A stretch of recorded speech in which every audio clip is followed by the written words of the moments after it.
ভিন্ন দেশে কোরবানি করা যাবে কিনা, আপনি এদেশে আছেন, আপনার কোরবানি দেশে আপনার পক্ষ থেকে হলো, এটা জায়েজ আছে কিনা? উত্তর হলো আছে।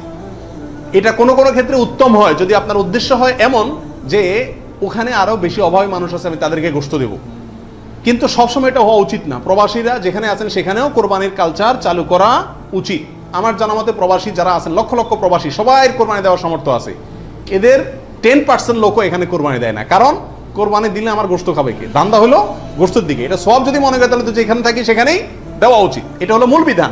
অন্য জায়গায় আপনি দিবেন যদি সেখানে দিলে বেশি সওয়াব হয়। অবশ্যই গ্রামে আমাদের দেশে গরিব বেশি, সেই হিসাবে সেখানে গোশত দিলাম, সেই নিয়তে দিলেন, ঠিক আছে। কিন্তু আপনি এই নিয়তে দেন যে আমি এখানে গোশত যদি কোরবানি দেই তাহলে গোশত সব হাতে বুতে খাইব, আমার পরিবারের লোকজন তো পাইবো না, এই নিয়ত যদি হয় তাহলে সেটা কিন্তু অন্যায় এবং ভুল।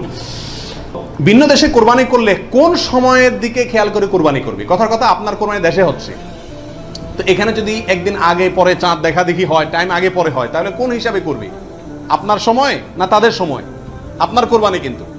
এর উত্তর হলো, যেই দেশে কোরবানি হচ্ছে, পশু যেখানে আছে সেখানকার সময় দেখে কি করতে হবে? কোরবানি করতে হবে। আপনার এখানে ঈদের নামাজ হয়েছে কি হয় না সেটা দেখা দেখির দরকার নাই।